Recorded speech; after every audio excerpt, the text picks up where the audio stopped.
How we doing, people? So that was just Arteta's press conference right there. I'm actually going to cover a few things that he didn't mention in the video, which he said about the injury news. He didn't. He didn't actually mention it. He didn't show that in the video. But yeah, obviously that was a video from his press conference, guys. Just, I mean, you all heard it there. Some of the stuff he was saying. But this is what he actually did go on to say about. But I hope everyone's doing well. Welcome into the stream, everyone, as well. Um, we're going to go through a bit of the team news that he did mention a bit earlier on. So he was saying on Odegaard that it still be a few weeks. There's no defined date for his return. He'll be back in a few weeks. And he also adds that Martin Zubimendi will be available for this weekend's game. So yeah, Odegaard, as we know, out for another injury. We'll talk about that in a minute. On Havertz, he said there's still a lot to do in his rehab. He's really pushing, but we have to wait and see. He wants to break every timeline, I'm sure, but he comes to but we have to protect him and make sure that he comes back. He comes back for the long term, of course. So yeah, Havertz is still a lot for him to do. And then he also gave some injury updates. Obviously, I spoke about Odegaard. It will be out for a few weeks, but that expect that to be a bit longer, guys, most likely as well. White and Mendy were having their load managed early in the week, but they are available, which is interesting because obviously Ben White, it came out yesterday that Ben White did not take part in Arsenal training session, but Arteta came out and said no, actually they are going to be available. Nketiah is back in training for Arsenal as well, so he's been training recently these past couple of days. Expect to see him hopefully on the bench. I don't expect him to start, but hopefully off the bench, is where we can see him make his debut for the game against Fulham. And then Havertz and Madueke are getting closer to returning. So that's all the injury updates there, guys. Obviously, you guys saw what he was saying in the video, which we shared earlier. If you guys want to watch the press conference, rewind the stream. And yeah, you guys can obviously find the press conference there as well. But yeah, I hope everyone's doing well today. Let me know your guys' thoughts going into the game tomorrow against Fulham. I thought I'd stay on here for a little bit and read through some of you guys' thoughts and all that, and sort of give a little preview to the game because obviously we do face Fulham, and yeah, it's Fulham's been one of that sort of bogey side for us, hasn't it? To be fair, in the recent sort of seasons where. And Craven Cottage as well. I remember last year was a 1-1 draw. The year before that, they beat us 2-1. And even at the Emirates as well, they done us, well, it was a 2-2 draw. And, we beat them last season 2-1. But it's always been that type of side who Marco Silva as a manager, I do rate him really highly. I think he's done decent, really, really good job at Fulham to sort of keep them like a well-established Premier League side because for me, they used to be like a yo-yo club, didn't they? They go up and down, up and down, up and down. And I remember when they had Scott Parker and they had a really good squad, but they never managed to stay up, did they? Marco Silva's came in there and he's made them a really well-established Premier League side, and they never really looked like a team that you think they're going to get relegated now. They got, well, to be fair, a lot of people call them the B-Tech Arsenal. Always Arsenal's B team because. Let's be real with it. I mean, we had Leno in goal was at Arsenal. Smith Rowe probably was one of the saddest ones that we look at. Awobi, Willian, I think still there for them. So yeah, they got all our ex-players, but they got some ballers in there as well, man. They got some really good players in there, Fulham. So yeah, it's gonna be a tough game, but I'm expecting Arsenal the way how we're playing and the squad we got now this season. I'm expecting us to get the win. I really am, people. I'm going to quickly do a lineup. You guys can join in as well if you guys want to.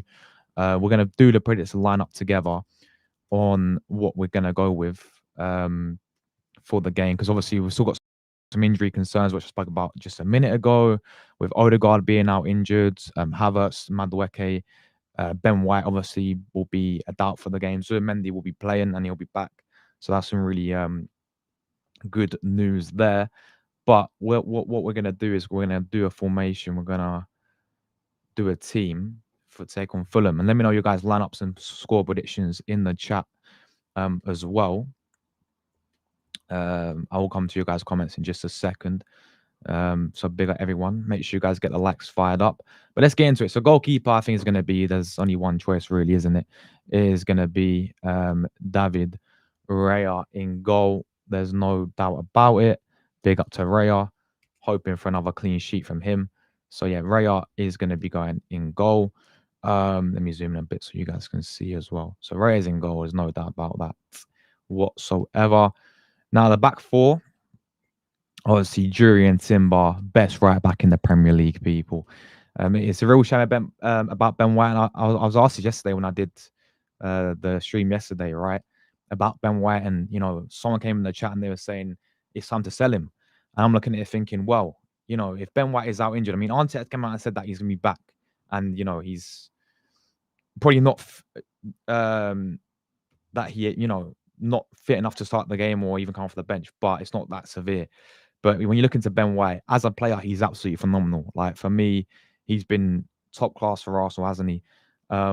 He's up, and you got that really good, healthy competition there with Julian Timber and Ben White. And I'm a huge fan of Ben White. I think he can bring a lot to this team, But it reminds me, like, if he keeps getting these injuries, and he has suffered these injuries, and we saw it last season, and we've seen it year in year out, sort of thing with Ben White, where he can really never stay fully fit, and he keeps getting these setbacks, and maybe the previous injuries in the past that keep sort of setting this guy back. Is he going to become another Tomiyasu at Arsenal? Because Tomiyasu was again a really good player, wasn't he? And I did rate him really highly, but I think you got to look at it and think, yeah, is he going to be like another Tomiyasu? Because the best ability is availability, isn't it, people? And you may have to look at that as well. It's such a shame for Ben White because I think he's a top class player, and we've got two really solid right backs where we can, I think, trust that they'll step in and do a fantastic job. But yeah, it's going to be Jury and Timber at right back, of course. I think the two centre backs are going to be very simple. We've got William Saliba. Of course, he signed a new contract as well. Absolutely buzzing about that. So yeah, it's going to be Saliba in there, and it's going to be Gabriel. Gabriel. If I can spell his name right, Gabriel and Saliba will be now left back. Is he going to go with Ricardo Calafiori? Is he going to go Lewis Skelly? I mean, of course, I'm looking forward to see Nkambie get a start. Well, not start, but definitely, he's been in training, so we'll see him on the bench, and hopefully, we're going to see an Nkambie debut, guys. Fingers crossed, we're going to see an Nkambie debut off the bench because I feel like this guy. I'm actually really excited to see how good this guy is. To be fair, as one of our new signings, so yeah. But I do think he's going to stick with Ricardo Calafiori.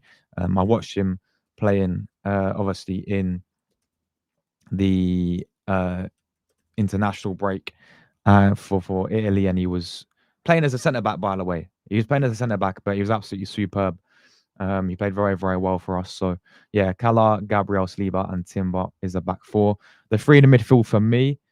This is interesting because I feel like Eze's got to play where he did against West Ham. I feel like Eze's got to play in where Odegaard usually would play. And against Fulham as well. See, I would actually love to see something like this. Eze and Ethan get a start.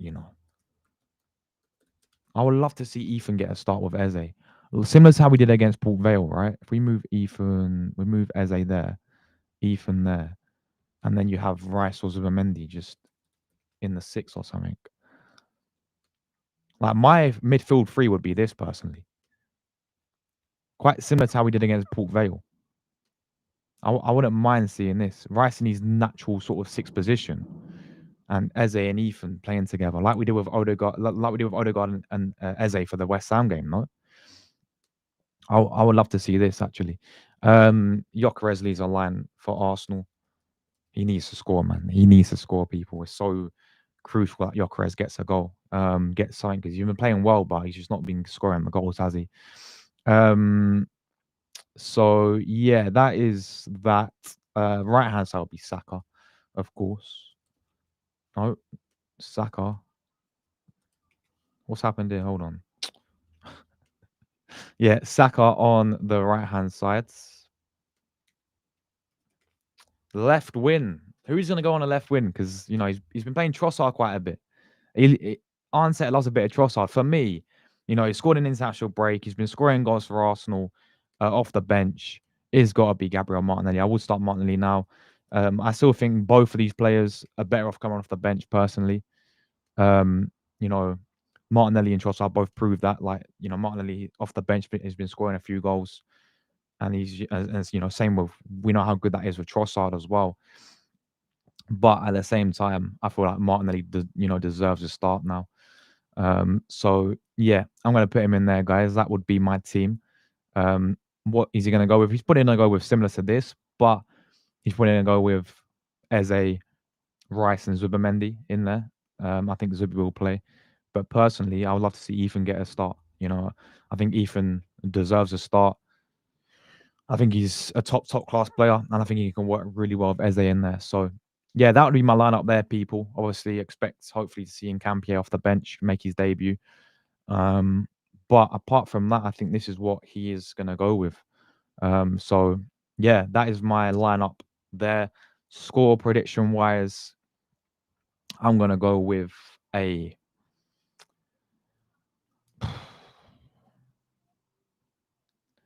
2-0 Arsenal win.